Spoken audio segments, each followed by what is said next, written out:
Good day, students.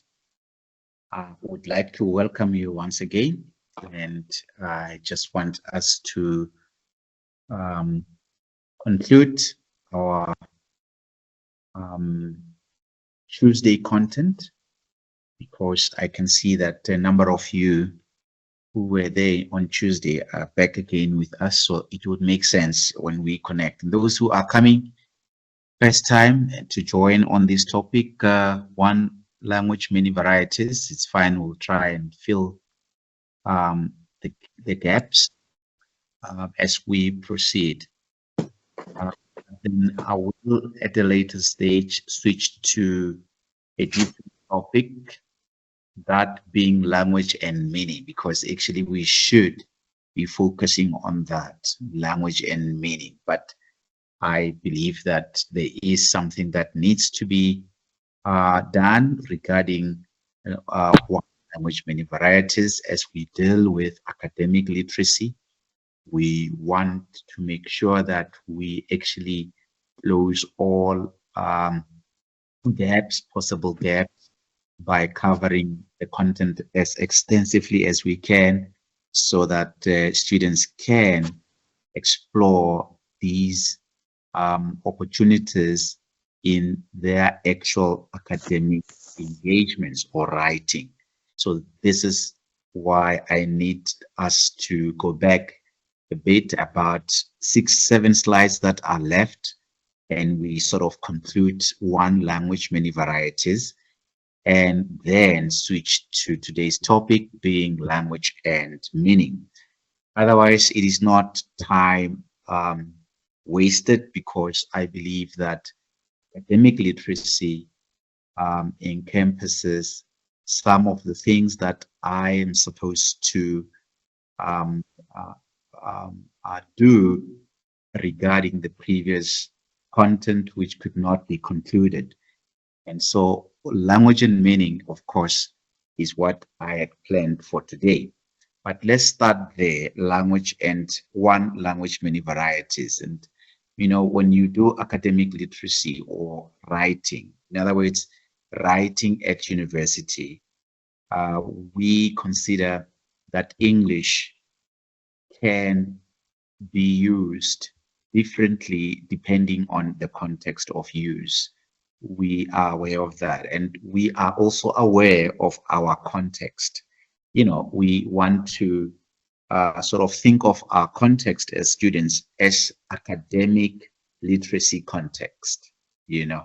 And so what English do we use in academic literacy context? You know, I introduced you to standard and non-standard English, and or standard and non-standard writing. And so you are aware, and I know you are, because from the activities that I was able to get from the students when they did their writing in the chat box, those activities were very clear examples of what students, or rather showing students awareness of standard English for academic writing. Standard English for academic writing. They know what features of standard English are, and these are the features that will actually become very evident in their engagement in assignments as they do or put together work for submissions. So let us continue, so that other aspects of one language, many varieties, thinking of it as students who are using standard English, British, of course, standard in our academic writing or academic literacy. So we want to sort of open a new sort of section of the same topic, one language, many varieties, so that we're not confining ourselves just to a few terms, but, or rather, just to a few concepts related to one language, many varieties, but at least open the students to many other doors that are there, where they can actually be able to detect pitfalls that are possible infiltration into their own writing practices. So if you open those doors, students are able to access the information there and see how else this should be used or avoided in their own academic writing. So that is where we are. That is where we are. And I really want to thank you for coming and joining in. And let's just continue. You will see as I go through the slides that the slides that are there are ones that are very familiar to you. Right? We spoke about this topic at length, one language, many varieties. We are going to definitely close this section of our workshop. So we spoke of register, we spoke of many varieties of the same language, and you know what that means. And we also spoke of certain things that we could not get to. Like we know what slang is, but we couldn't get to the examples of slang, explain differences between slang, jargon, and register. We have seen how register works, and we gave examples as well of register. I'm talking to learning objective number 3. We are able to explain what register is, and we are able to do the same with slang. However, we haven't exposed ourselves to the examples, so I want us to do that today. And you know, social relationships such as gender, culture, age, what varieties distinguishes those? In other words, do people of different gender use varieties that are distinctly of that particular gender, of that particular culture, of that particular age? Can language be age-based or culture-based, gender-based? I say this variety is likely a variety of a speaker of this particular age. Can we link a variety to age? Right? Fine. We'll get to those dynamics as we get through this presentation and closing it off. Differentiating according to functional domains. I think we've done the functional domains. In other words, domain determines what lexicon or words are to be used. In other words, we use certain terminology or certain ways of speaking in a particular context. You will find that you are able to connect a text to a context or functional domain because of the words that are used in that text, or using words that are used in that text. So this has been covered, register has been covered, done the activities. So there's no need for us to really go into that. You know, one other thing that stood out was that social networks also use a variety that distinguish that, or rather that defines that social network, like relationships that are based on area of interest. Yes, area of interest. You were able to give even examples like the church language. We've done that as a variety that is used primarily by church or people in a church environment or domain. And others were able to give other examples like, you know, an example of words that are used in a module, in a particular module, like take ENG2601 ENG. Right. But then we move forward. And as we move, we want to get to, we did jargon, like words that are used, specific words or lexicon used in a particular profession or community of practice, right? We also looked at these examples as well. Like in sports, you would hear quite often people speaking of, especially sports commentators on TV. They would use words such as, or lexicons such as lose, referee, fitness, athlete, biking, soccer, score, goal, sportsmanship, trophy. These are terms that are associated with sports, right? So, or a jargon that is associated with this community of practice sports. But in the health services, you hear balanced diet, blood pressure, digestion, medication, vitamins, hygiene, disease, nourishment, respiration, skin, mental health, diabetes, all of that related to all of these jargon is in the health services or health domain. Right. Now, let us look at specific language features which enables you, as you read through, to identify orders of discourse that define the texts, the 4 texts that I'm giving you. So this is text 1, and I have text 2, I have text 3, and text 4. Now, the question is to read the 4 texts, right, and identify the orders of discourse that these texts belong to. In other words, the domain orders of discourse, like domain, put simply, the orders of discourse that these texts belong. Now, I want you in doing this to concentrate on the language features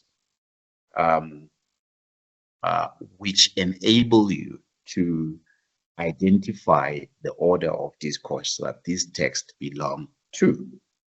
Okay? And I have 3 more. So this is 2, this is 3, and this is 4. Right. Now, let us do this activity. And to which order of discourse or domain these texts belong? Read the first text and type evidence from the text which led you to the conclusion that this text belonged to this domain or this field or this order of discourse. Petwa, what evidence do you have from the text to actually distinguish that as a descriptive discourse or writing, and what perhaps language features or linguistic features do you have as evidence to support this choice? And the same with expository, argumentative, and narrative. You say automotive industry is the order of discourse for text 1, labor law, text 2, text 3, finance.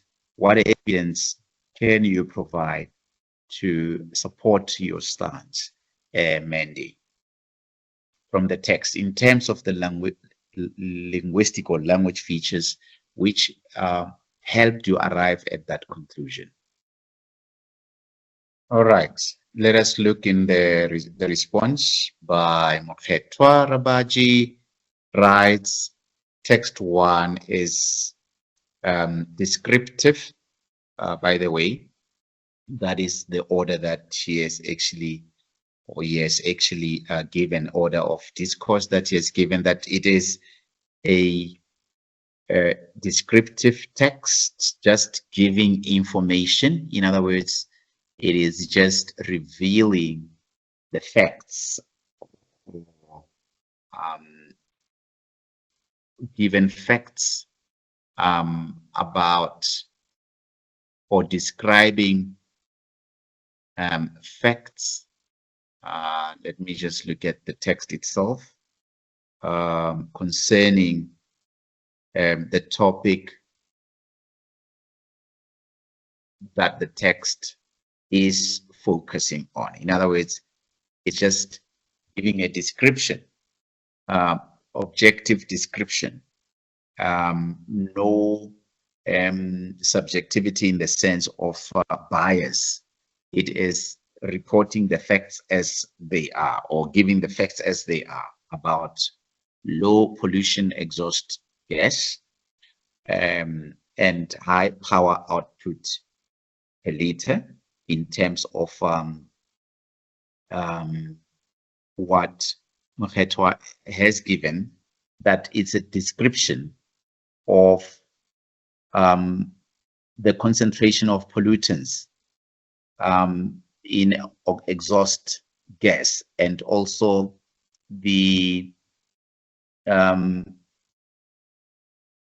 about the function of the carburetor in terms of it giving high power output to propel the vehicle forward, right?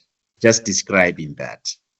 So is actually looking at it as descriptive writing or descriptive use of language, all right? Descriptive use of language or descriptive discourse that is used by the text producer, right? And what the student says concerning text 2 is that it is, let's look at text 2 input.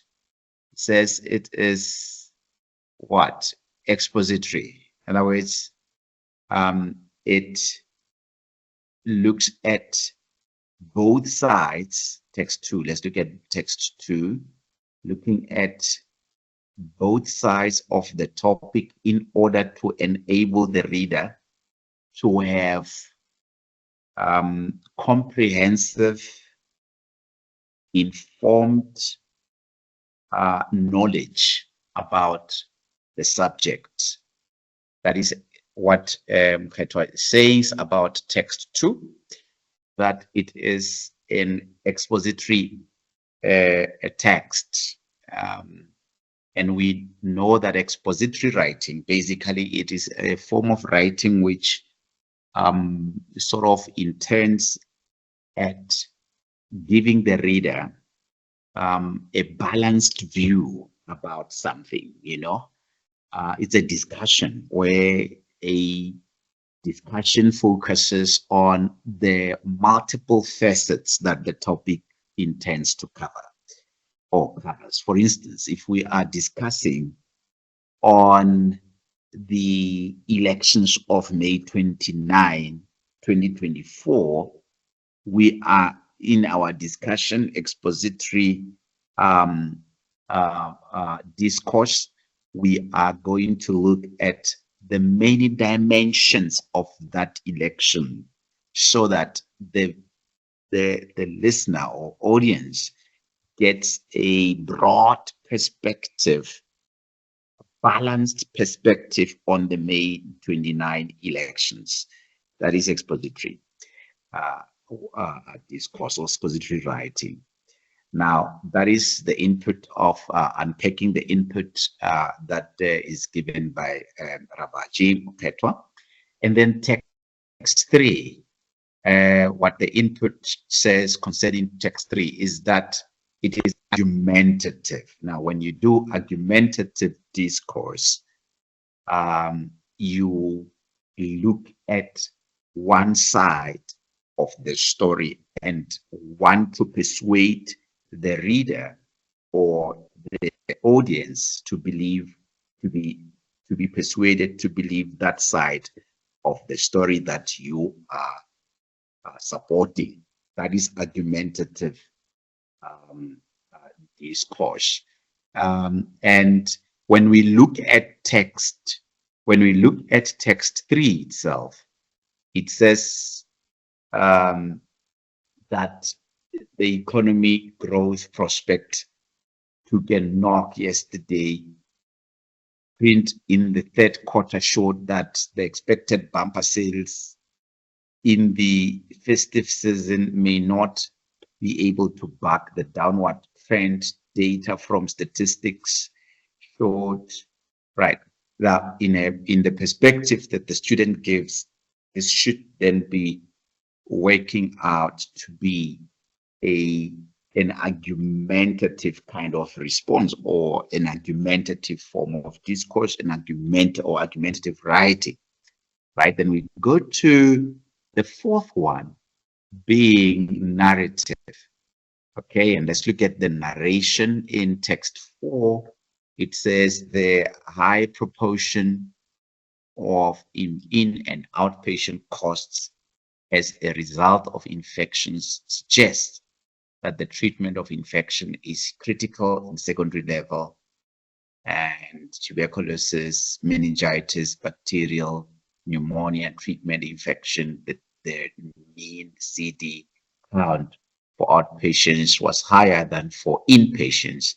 The finding illustrates the importance of earlier diagnosis and inflation onto ART to avert these high inpatient costs.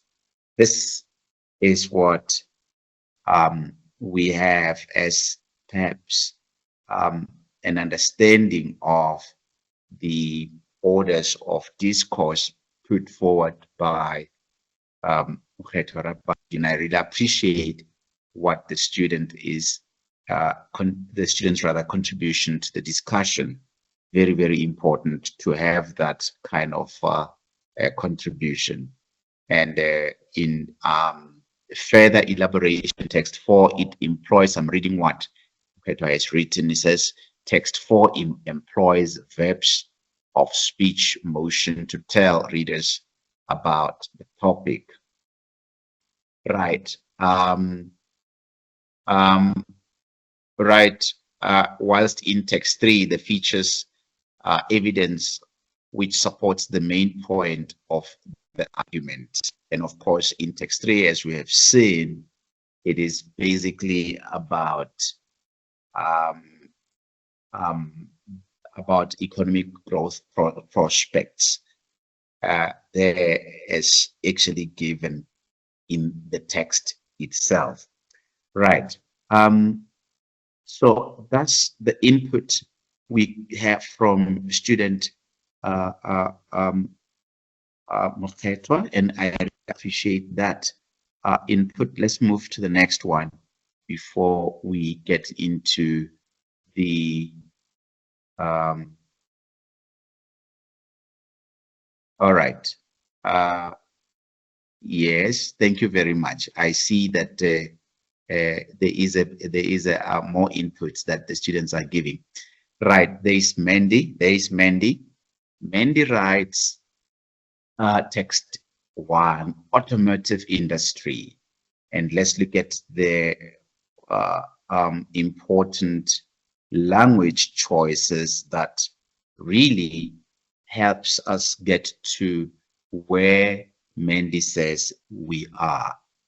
And he says automotive, looking at the external or rather the inputs in producing this text to base Mandy's conclusion about the text is to say that it deals with an automotive industry in the perspective of Mandy. And he says the concentration of pollutants in exhaust gas is directly related to air fuel ratio. If the engine is to be operated with the least pollutant emission, then a fuel management system is necessary, which is capable of maintaining a given air fuel ratio. Then high power, the fact that there is no carburetor enables the intake passages to be designed aerodynamically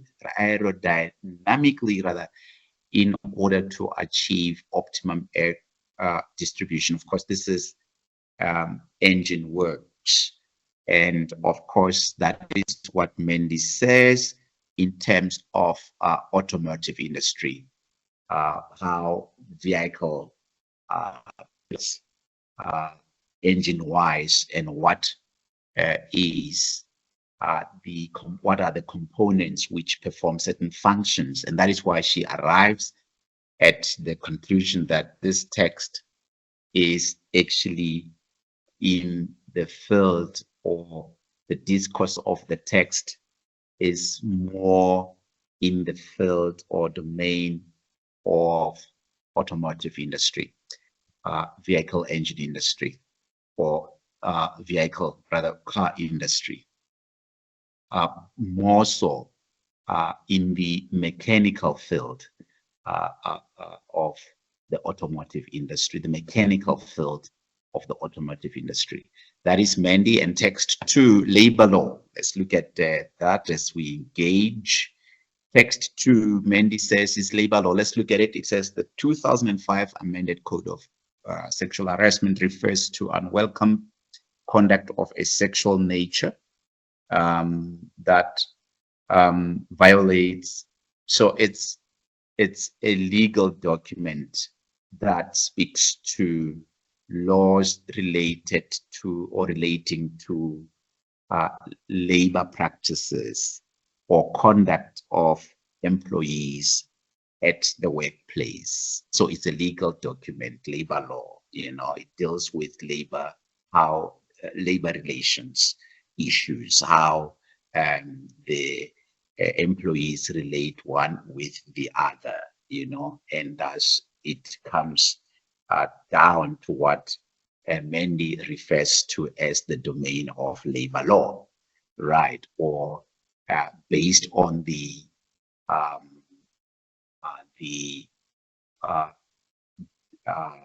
language used in the text itself. Then we move to the next one, which is what Mandy refers to as what? Finance or economics domain. Why? We're looking at it and it says here, South Africa's economic growth prospect for 2019 took a knock yesterday, right? As the gross domestic product GDP print in the third quarter showed that the expected bumper sale in the festive season may not be able to, or this is actually the economy or yes, GDP refers to or leads Mandy to the conclusion this is in the field of the economy or domain of the economy, and thus it includes the terms such as GDP. And medical research, the last one, and let's look at how that is verifiable by words such as inpatient, outpatient. So this should be in the area of medicine or medical research, as Mandy put it. And of course, there is further evidence that Mandy is putting across, and let's look at that further evidence put across by Mandy. Mandy writes,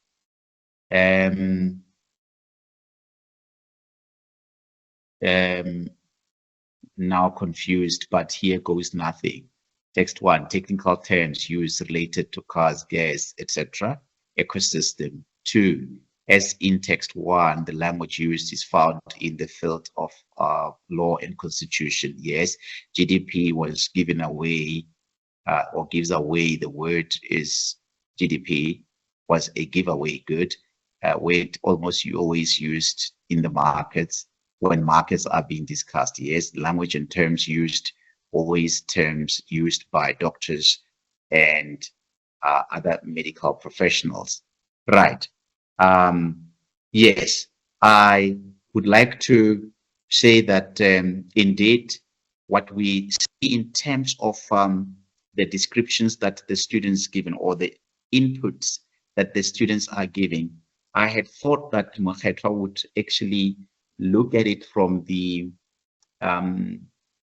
organization, the organizational, the linguistic, in other words, the organization from the text organization point of view, if you get what I'm saying. And I would have thought that she looks into the structure of the text and say it is an expository text. In other words, it is in the domain of exposition of information based on the following evidences, or rather, pardon me, based on the following evidence of expository writing. I would have loved it to be channeled in that direction, Mokhetwa.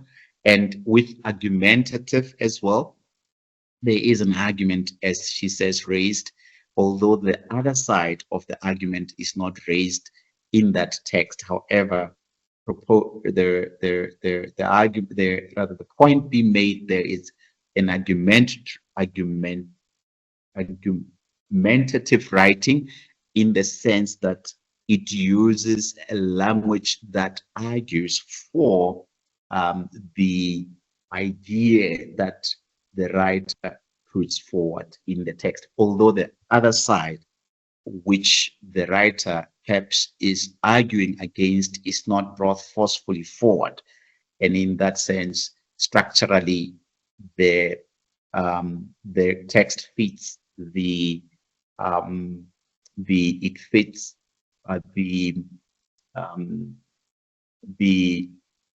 it fits into expository writing, rather into argumentative writing, as put forward by Mokhetwa. So it needs further clarification in the form of evidence, Mokhetwa. I wouldn't shoot it down and say, no, this wouldn't be, but I believe that it needs to be brought out quite even more succinctly in order to raise that argument, to say that this orders of discourse that determines that this text is basically a text that is expository, that is argumentative, that is further evidence to that effect, would have actually sufficed even much more clarity given in terms of the choices that you have made. But when we look at the other angle that is given by Mandy, indeed, the terms or the language or the lexicon, the words that are actually used, the discourse of the text tells us that the descriptions that Mandy is giving is quite appropriate, in the sense that it is essentially a text that is based in automotive industry. It's essentially a text that is perhaps from a legal document, because of the terminology or lexical choice that the writer has put into the construction of that text, and also medical research or medical journal, as Mandy puts it, based on the saturation of technical terms, which basically drive the text to, rather the drives towards the conclusion that it is indeed a medical journal text. So looking at it from a domain kind of perspective, then you will see how actually relevant is the responses that Mandy is actually giving. I hope that clarifies the points that that students are raising. However, I think what the points at a structural level in terms of the organization or orders of discourse is quite very telling as well, because I do not want to narrow it down to just one aspect or focal area, but to sort of like look at multiple sort of multiple lenses as we zoom into that question, so that structurally,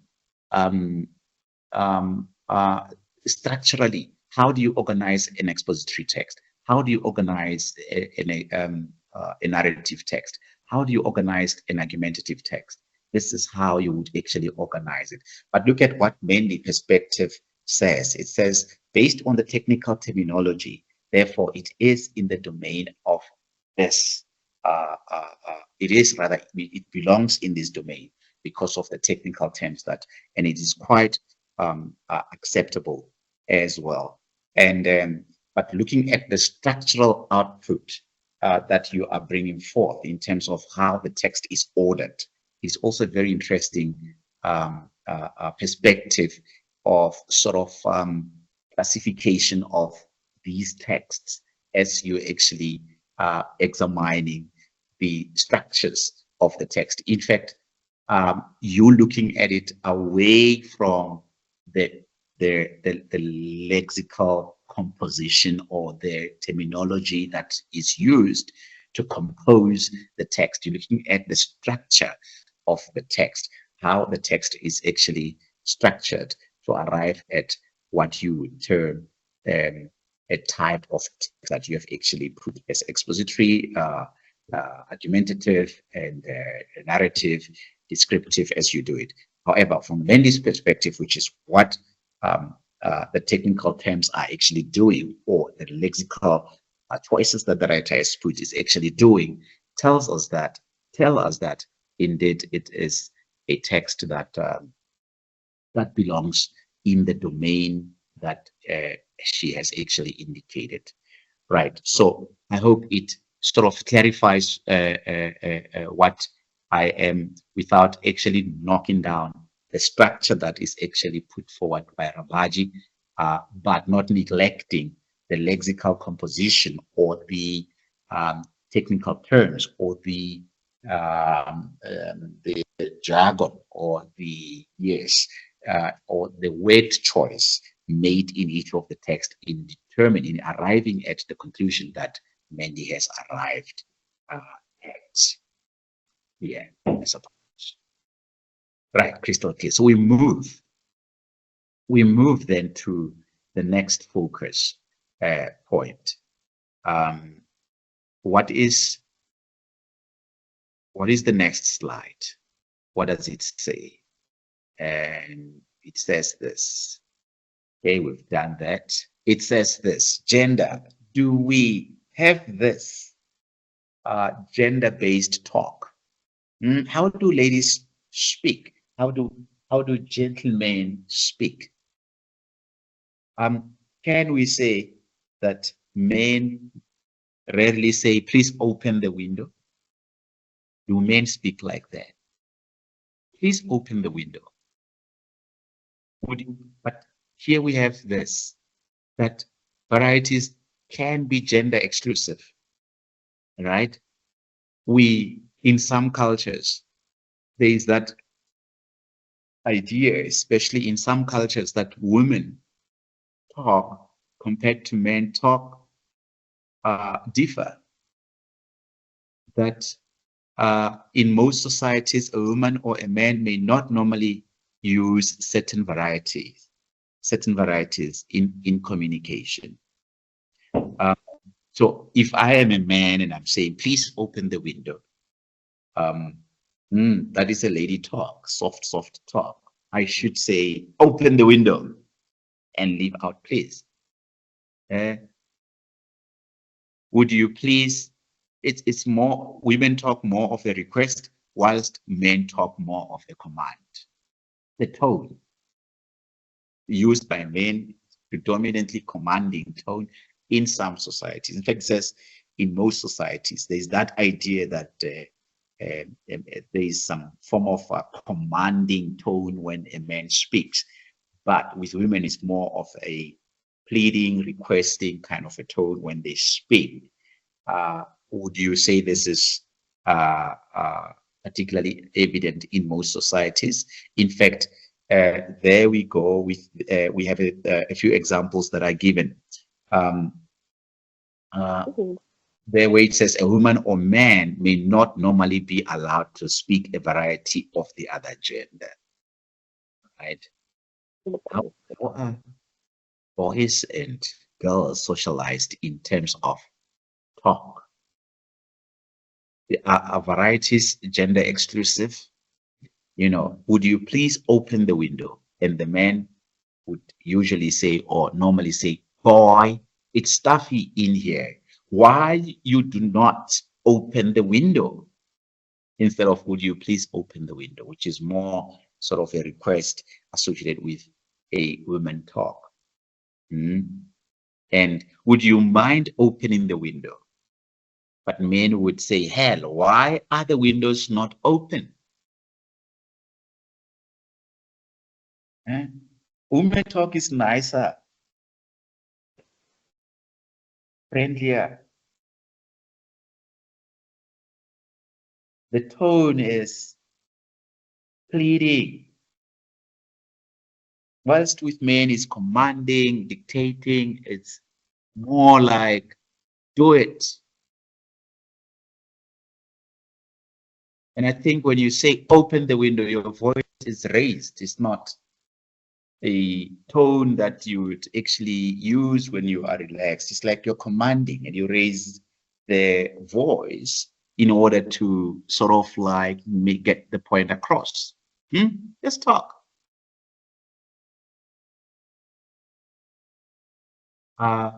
Varieties, gender exclusive. Men speak this way, women speak that way. When you listen to women speak, can you tell from the tone of their voice that there's a woman talking? And there's a man talking, depending on. But can women say, hell, why are the windows not open? Can a woman speak that way? Boy, it's truly stuffy. Boy, it's stuffy in here. Why you don't open the window? Open the window.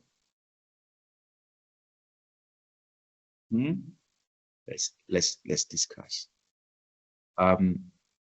This is women's versus men's language of request.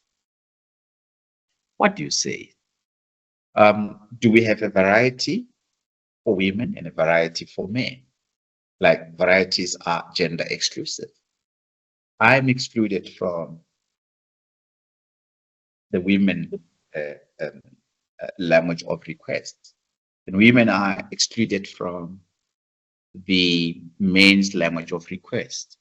Do you agree?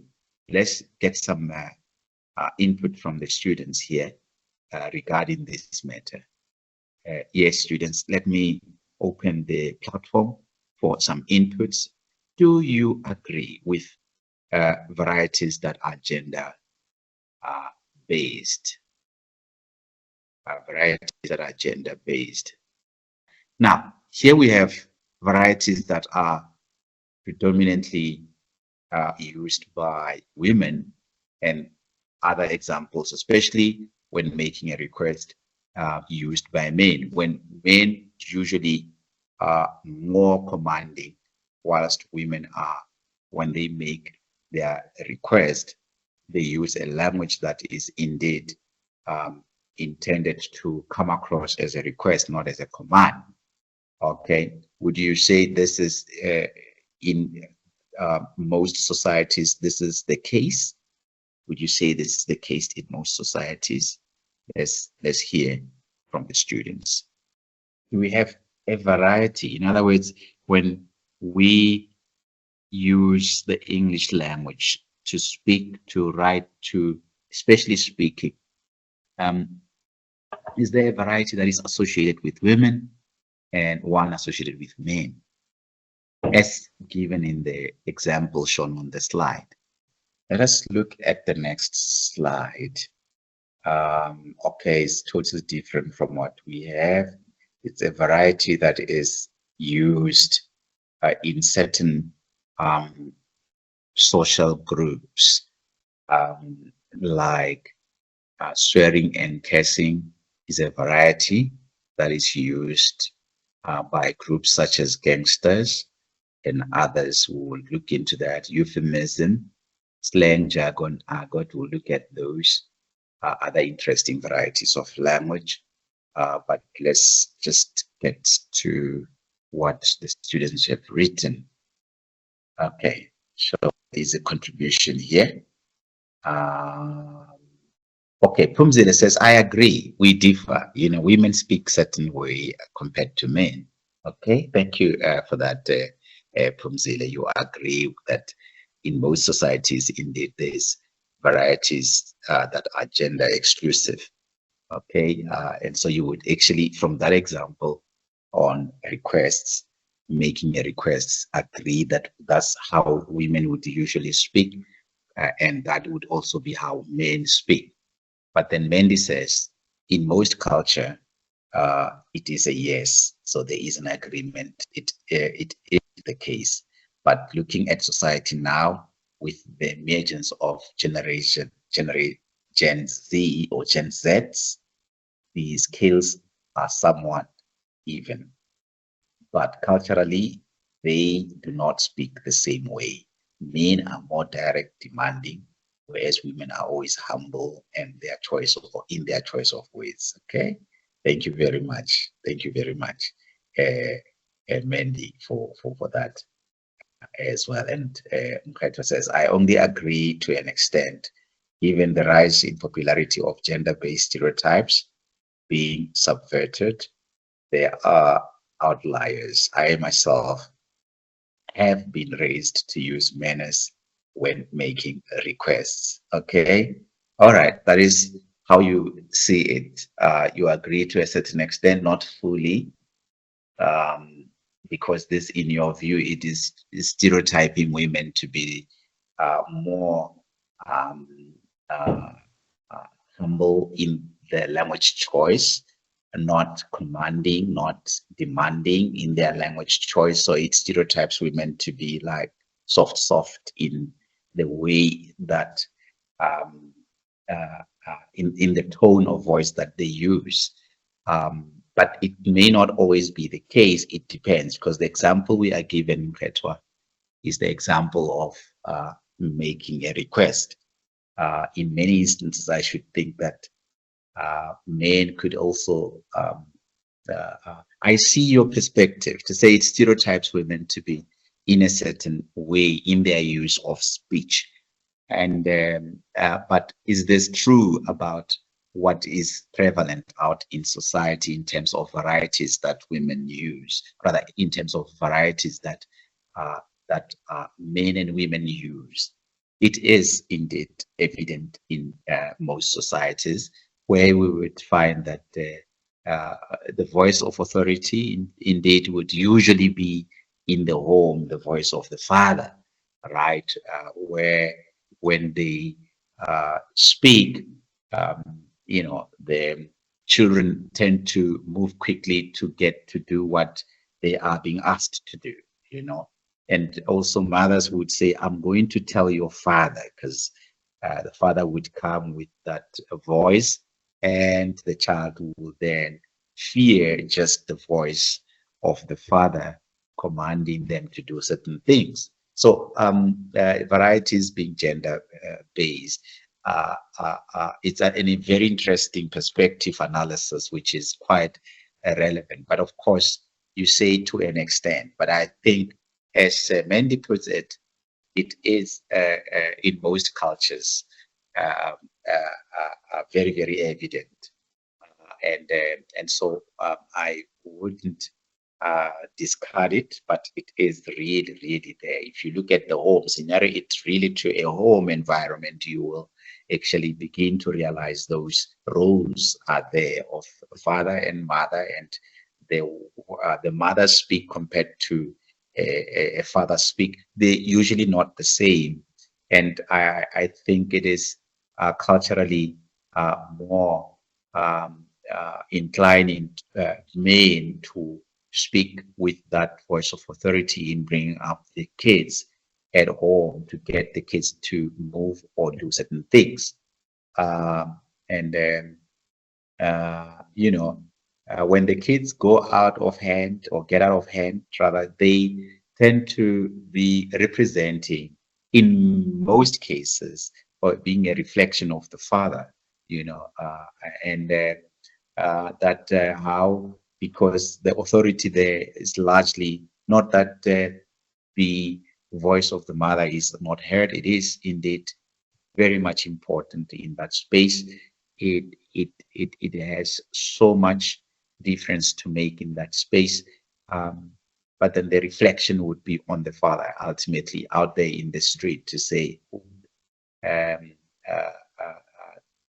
uh, the family reflects that authority as well. So yes, I don't think we could say, some would say it's debatable, but I think largely the evidence points to varieties that are gender-based as without necessarily stereotyping women to be more in their speech more, how do you put this, more kind of pleading in their speech, engaging into perhaps persuading the person by not necessarily trying to instruct them to do as they want them to do, but to show them the importance of doing what they want the recipient to do.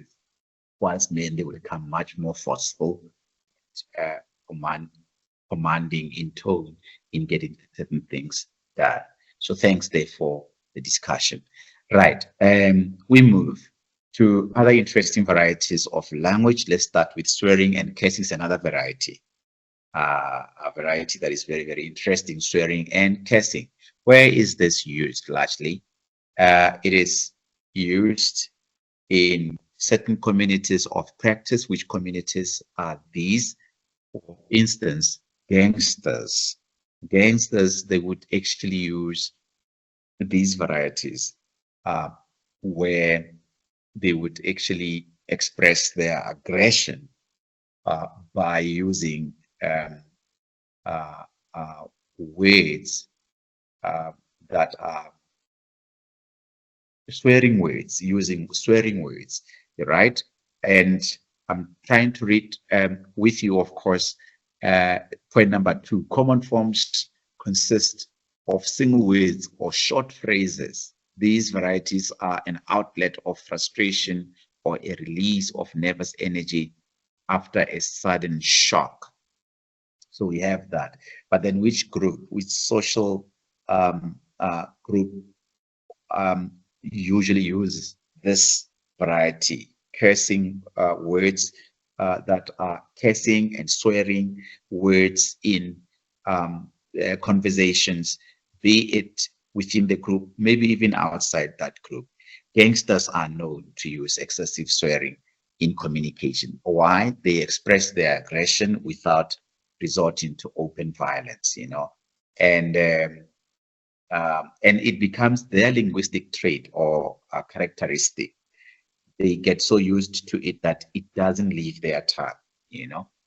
Whatever word comes out, it is a swear word, and they do not even realize it because they are used to speaking in that way. So that is the social network where such words are commonly used, or such a variety is commonly used. But do we have people in certain communities, not even gangsters, communities where speaking is a speech that has a swear word here and there.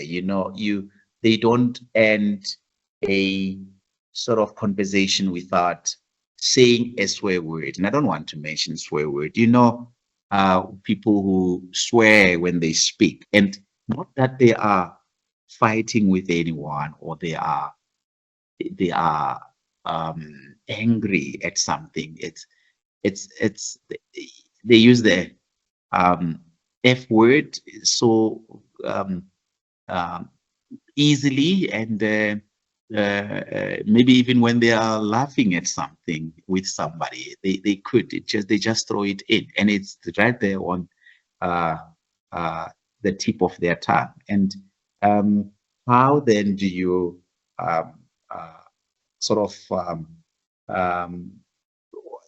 because I'm trying to sort of locate this into a community of practice, into a social network.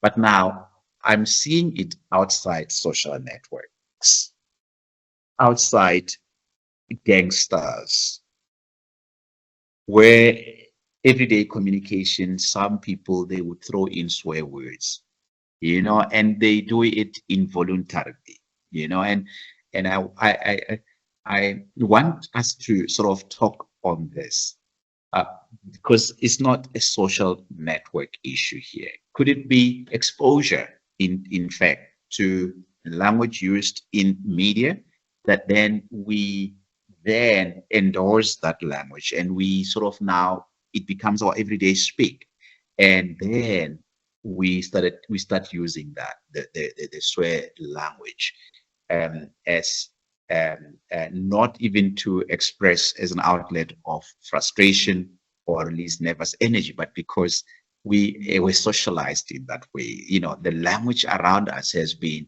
so much of cursing and swearing words that they have become part of us, and we don't necessarily belong to a social network that is identified by that variety called swearing or cursing variety.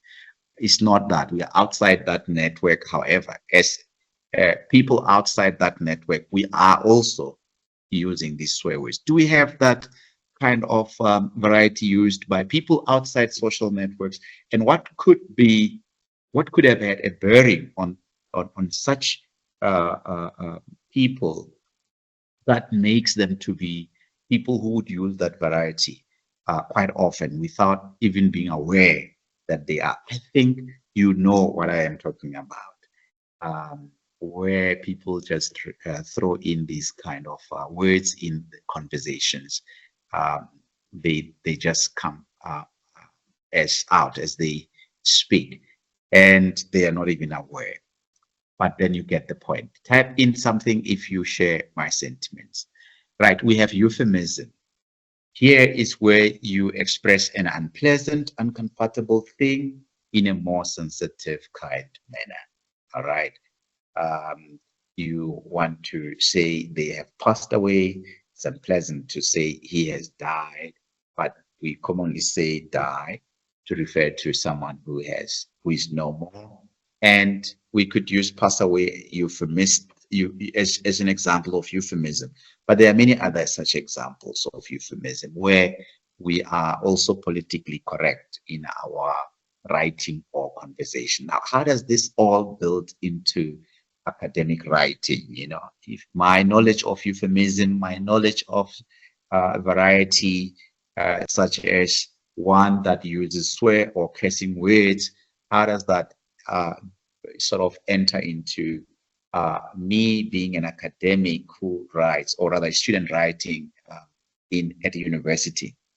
How does that help me in building, putting one brick on top of the other, in putting or constructing texts to submit in the form of essays or research work, right? I think it does. I'll explain. But before that, let's look at euphemism. Here we have way language is being used to sort of express some things that are not comfortable in a manner to hear, uh, uh, in a manner that is more receptive, sensitive, and tactful. But then, what is the purpose? To soften the hard blow in speech, to protect the feelings of the other person. Um, uh, like you say, toilet, may I use the bathroom? Or may I use the toilet? You use a bathroom in the place of toilet. All right. Now imagine a situation where I am actually writing an essay, and in my writing, I'm thinking also along those lines that certain expressions have to be euphemistic, because I'm trying to protect the feelings of those who would be writing. I'm sensitive to how the text would be received, and thus I'm softening the blow that this text might have on the recipient by choosing a much more kind, sensitive language. All right. So knowledge of that also happens to be helpful in terms of a variety that you choose when putting together your assignment. Euphemism. What about slang? Informal language used in a particular speech or by a particular speech community. People in a particular place would usually use words that are known and that are known and that are understood by the community of practice. What do I mean? I mean a place where certain people stay, or geographical area where people stay may be known to be using certain expressions that are known to that community. And these expressions then are slang, right? These informal language use are called, or rather, this informal language use can be called slang, right? Now, a person outside that community or that geographical space, when they enter into that space, they will get lost what the variety means because they are new. So slang can exclude people foreign to that community of practice. Serves the purpose of affirming members and to show solidarity. It is used within certain domains such as sports, health, travel, professions. Let's look at the examples, technology, and so on. Let's pick some few examples. All right. In some communities, they would use the word homeboy to refer to someone from the same area. But talk to a Japanese man, woman learning English as a foreign language, you say homeboy. Talk to a Japanese man learning English as a foreign language, and you say buggy. You know, a pickup truck or a pickup vehicle. We use buggy when we talk in South Africa, but in Japan, it will be a pickup truck or a pickup vehicle, right? But then there's uniquely South African use of words, of certain words that are known to the South African people, or that are known to the people within a particular geographical space, right? So, auntie, we refer to an elderly woman, but someone outside this community of practice, they will not understand these slang lexicon or terms. Now, I have this list as many slang words possible, and I give the English spelling of that word. The English meaning of that word. I will come back to this activity. Let's look at now the spoken and written varieties of English. I want to check what is actually the students. Okay, what the students have written in the chat box. I see here that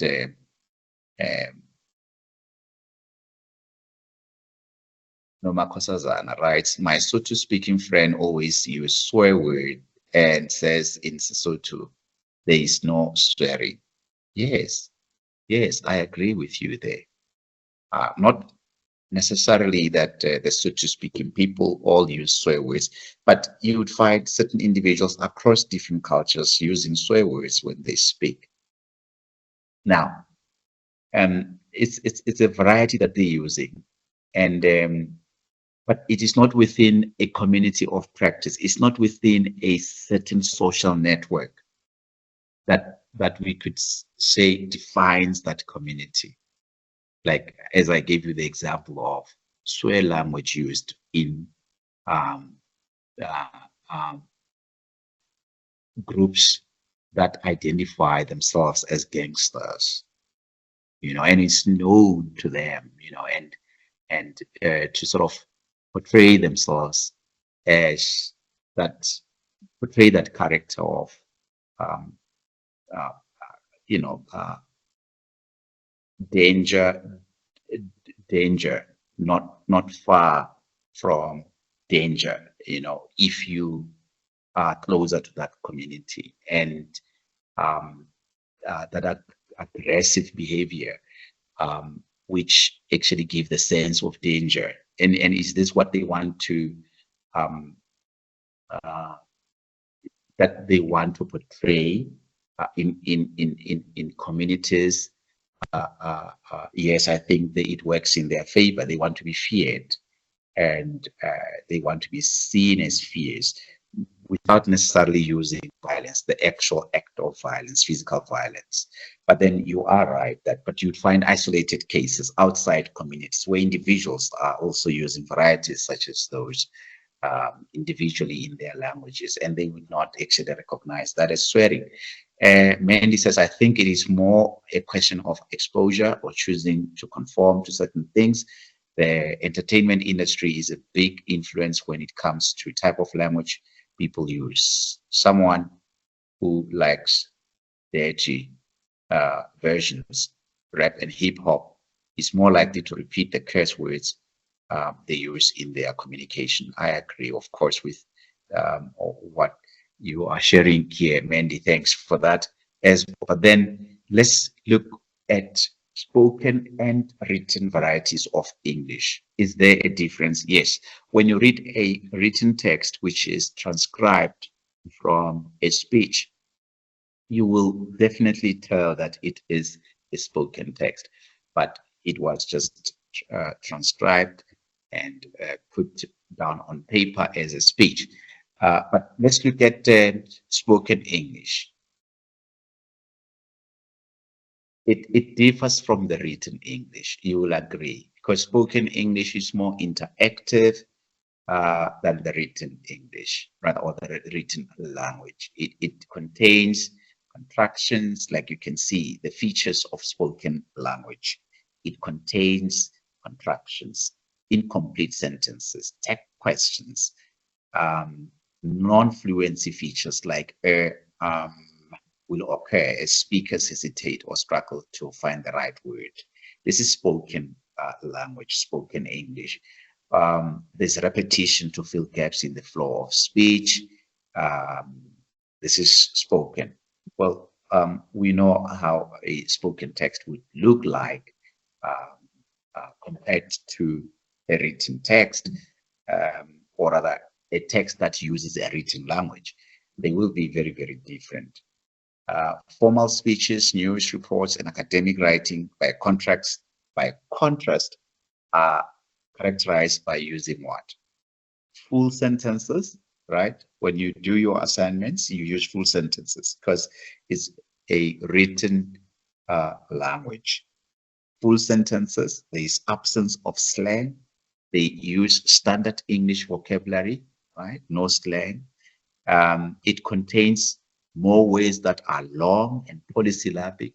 Whilst spoken, which is more interactive, is usually the words are short, not polysyllabic. You know, in spoken language, you would find words that are short.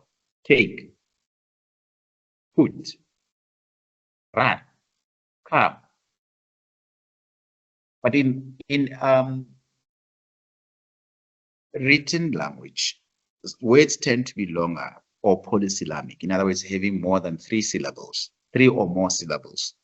And the sentences also tend to be longer, like complex sentence. Whilst with spoken, we would use shorter sentences like simple sentences, you know. But written, it's more on complex clauses, compound sentences, complex compound sentences. Those kind of structures are used in written English or language. These are the structures that you will commonly find used by students in their essays, in their assignments. Right. Now you have this text rather activity, which I want us to do. Time allowing, we will go back to the activity that I passed on Slack, but I want us to get to this one. Here, consider the 2 texts which follow. Both of them deal with the same topic, power cuts, or what we know as load shedding. Which text was written and which text was spoken? Which text was written and which text was spoken? Find examples and make notes on the linguistic features that enabled you to answer this question. Consider colloquial versus formal, short versus polysyllabic words, length and construction of sentences, and any other feature you may find significant. So which one is written and which is spoken variety? Right. Mukhetwa Rabaji's answer. Let's look at text A or text 1. I'm sick and tired of the blackouts we keep having. This morning, I couldn't even make a cup of tea before going to work. Never mind, put on the washing machine. And you know, there's no warning. The lights go off and we don't know for how long. It's about time the municipality jacked up its services. This is not good enough. Is this spoken or written? As a ratepayer who regularly pays my bill text 2, I wish to lodge a complaint about the frequent power cuts we are experiencing. This causes serious inconvenience and interferes with normal daily routines. We are not warned in advance that the power will be interrupted or for indefinite periods. So, are unable to prepare ourselves. The service you provide is entirely unsatisfactory, and I would like the assurance that you are investigating the problems and devising ways of solving them. The present situation is completely unacceptable. Right. Let us see what students have written. Okay. Text 1 is spoken. Do you agree? I agree. And what are the reasons? The use of contractions. Okay, yes, there is a lot of contractions. Remember, in formal writing, we don't use contractions. Okay, so Mokhetwa has captured that correctly, these contractions, which makes it a spoken text. And colloquial diction or word choice, jacked up, yes, it's colloquial. It is an informal text, I agree. Collective, okay, along with the mixed use of personal and, okay, personal pronouns. I, we is formal, whilst formal text avoid the use of personal pronouns. A good point that is being made. Emotive language, a language that evoke emotional response in the reader. Sick and tired, how do you respond to that as the reader, as the listener, as the audience? Sick and tired. How are you persuaded by that phrase, sick and tired? Of course, it's emotive language. And of course, informal writing uses emotive, or rather, spoken text would actually use informal, excuse me, they would use emotive language. The same goes for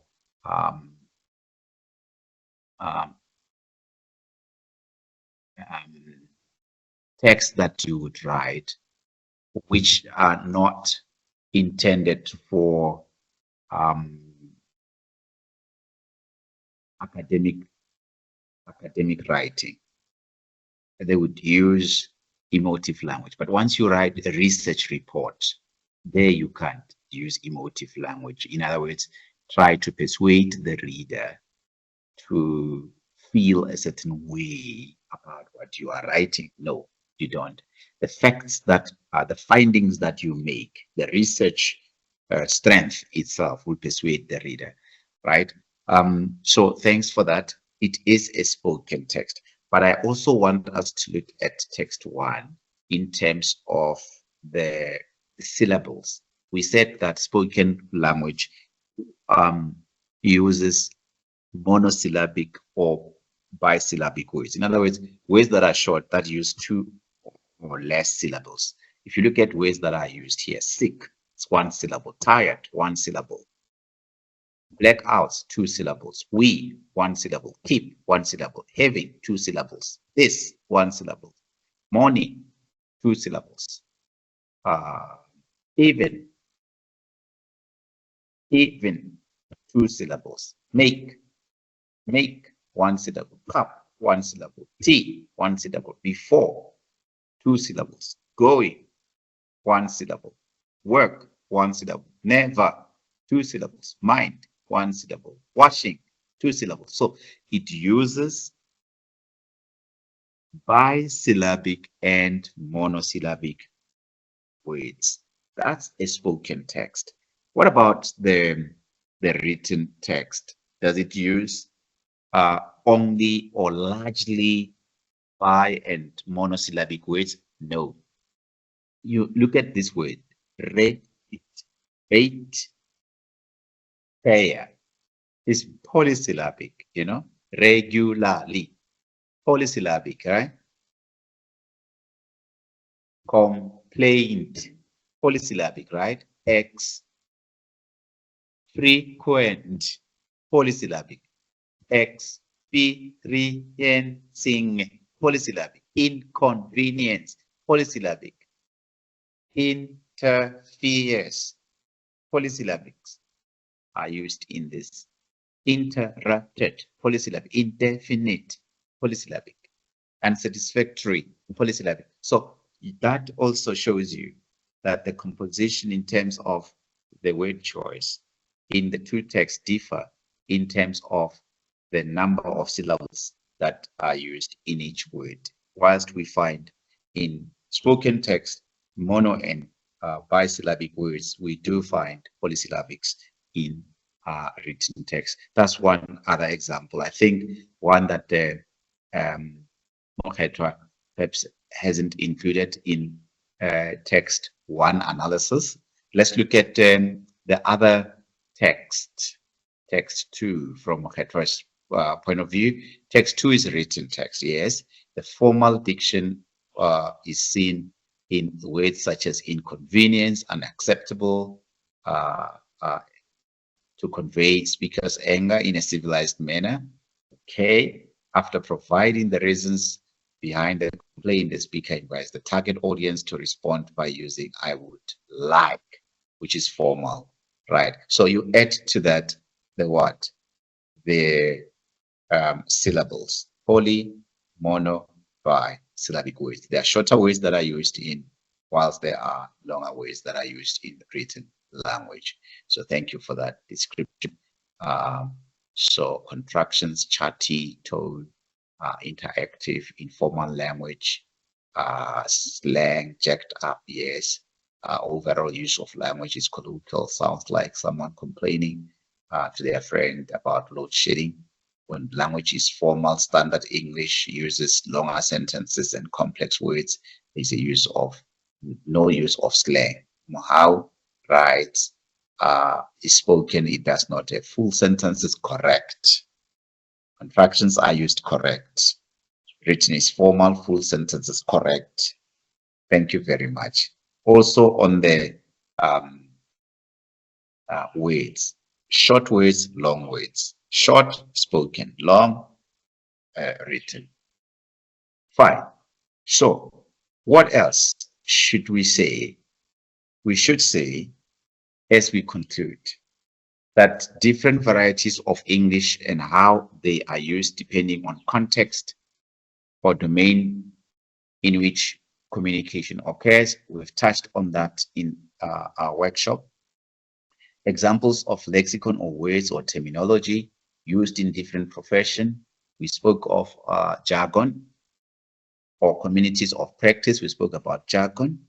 You know from previous presentations that there's a difference between standard and non-standard English varieties. So all of these are covered. You know what to include in your essay in terms of language choice and what not to include. What is standard English language and what is non-standard English language? You know those examples. And when we talk academic literacy workshop, what in essence we are doing, we are sort of foregrounding what is it that the students should put in their academic writing and avoid um, choices that are not formal, that are not structured, yet acceptable in other contexts, but not in academic writing. So we use all of these examples as we present them in the workshops to guide your writing ultimately, that these are the standard choices that you need to focus on when you do your academic writing. We'll get even more detailed in terms of the actual academic writing examples which use standard English variety. With these few words, I would like to say thank you, and once again, good night.